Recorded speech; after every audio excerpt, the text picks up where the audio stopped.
So hello everyone, this side Sneha Shrivastava back again in this your YouTube channel. So today we are going to talk about the capital market. हम लोगों ने पहले money market complete कर चुका है, आज हम लोग कैपिटल मार्केट के बारे में पढ़ते हैं। तो चलिए शुरू करते हैं। तो कैपिटल मार्केट जो है एक लॉन्ग टर्म फंड को जब भी रेस करती है कोई कंपनी तो वो किसके थ्रू करती है, कैपिटल मार्केट के थ्रू होती है। और ये 1 साल से ज्यादा टाइम के लिए होता है और ये एक ऐसा प्लेटफॉर्म प्रोवाइड करती है जितने भी सेवर्स होते हैं और जो कैपिटल लगाने वाले होते हैं, जिनके पास फंड है जो कि प्रोवाइड कर सकते हैं लोन किसी को, और जिनको लोन की जरूरत है वो सारे यहाँ पे एक साथ मिलते हैं। और ये जो इन्वेस्टमेंट होती है वो 1 साल से ज्यादा टाइम के लिए होती है।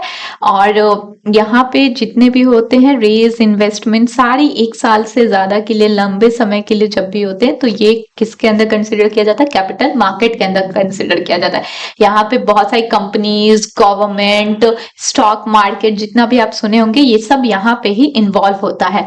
तो ये एक लॉन्ग टर्म मार्केट है। देखिए यहाँ पे पहले हम लोग डेफिनेशन पढ़ लेते हैं, फिर फीचर्स और नेचर में जाएंगे, बात बराबर है।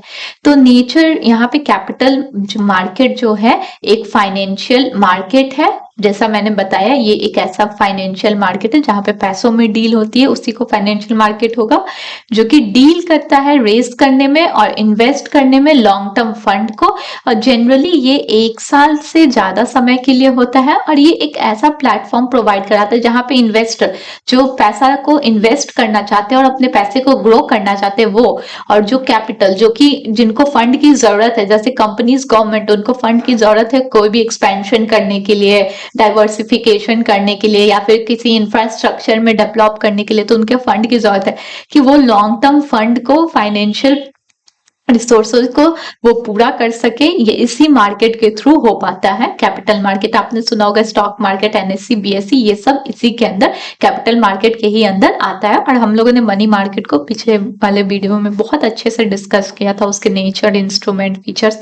तो आप लोग उस वीडियो को भी जाके देखिएगा, हम लिंक आपका डिस्क्रिप्शन बॉक्स में दे देंगे। अब हम लोग पढ़ते हैं नेचर्स ऑफ कैपिटल मार्केट की। नेचर क्या है कैपिटल मार्केट? पहला वो लॉन्ग टर्म मार्केट होता है, जैसे मैंने ऑलरेडी बता रखा है कि यहाँ पे लॉन्ग टर्म फंड में होता है, फंड में डील होता है, 1 साल से ज्यादा के लिए डील होता है।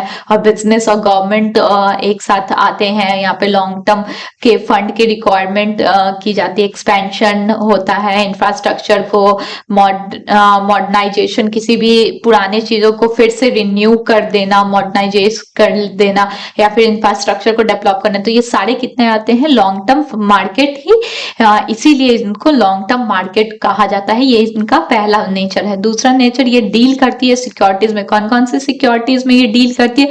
तो इक्विटी शेयर्स, ये सब के बारे में आपको बताऊंगी। इक्विटी शेयर क्या होता है, प्रेफरेंस शेयर क्या होता है, डिवेंचर क्या होता है, बॉन्ड, ये जो होती है ये एक तरीके की बॉन्ड लोन होती है। और ये सब कंपनी का क्या होता है कि ये ओनरशिप देती है, जैसे आपने सुना होगा शेयर होल्डर का नाम।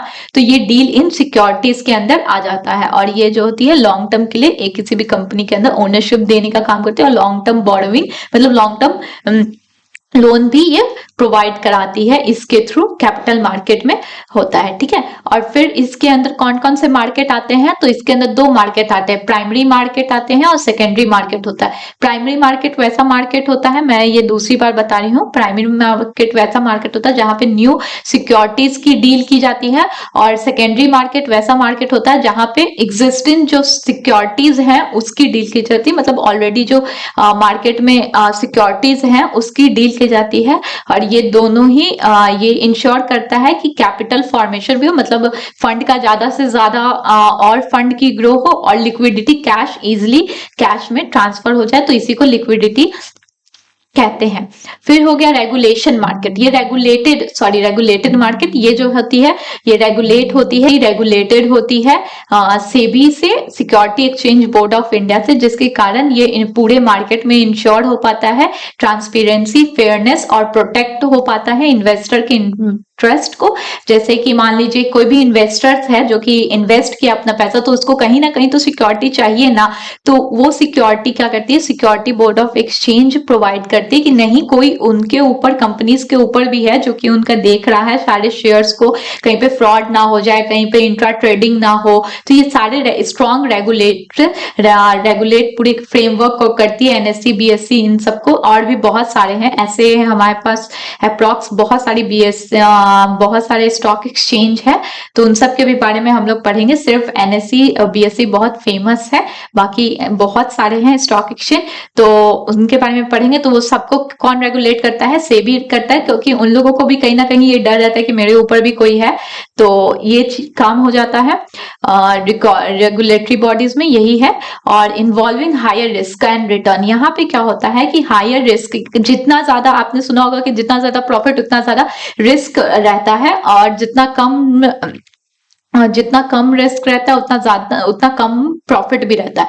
वैसे ही इन्वेस्टमेंट जो होता है, कैपिटल मार्केट जब भी होता है तो उसमें मॉडरेट और हाई रिस्क, मतलब कम और उससे ज्यादा ही रिस्क, बहुत ज्यादा रिस्क रहता है, और मध्यम में रिस्क रहता है। स्पेशली कौन से इक्विटी इंस्ट्रूमेंट, जितने भी इक्विटी में इंस्ट्रूमेंट्स होते हैं उसमें, और ये ऑफर करती है पोटेंशियल फॉर, यहाँ पे ज्यादा से ज्यादा रिटर्न मिलते हैं compare to money market. Money market instrument से यहाँ पे ज्यादा रिटर्न मिलते हैं, क्योंकि वहां वो बहुत सिक्योर्ड रहता है, इसलिए वहां पे कम रिटर्न भी रहता है। अभी मैंने बताया कि low risk low profit, high risk high profit, तो ये डायरेक्ट रिलेशन है। और यहाँ पे जितने भी प्राइस, जो भी शेयर्स के किससे पता होते हैं, तो ये डिमांड और सप्लाई के थ्रू ये रेगुलेट होती हैं, जितने भी प्राइस होती है उसी के थ्रू डिटरमाइंड होती है, determined by the market force of demand and supply, और रिफ्लेक्ट करती है परफॉर्मेंस और फ्यूचर प्रोस्पेक्ट की, कंपनी का फ्यूचर प्रोस्पेक्ट मतलब फ्यूचर की कंपनी कैसी रहेगी और उसका परफॉर्मेंस कैसा रहेगा,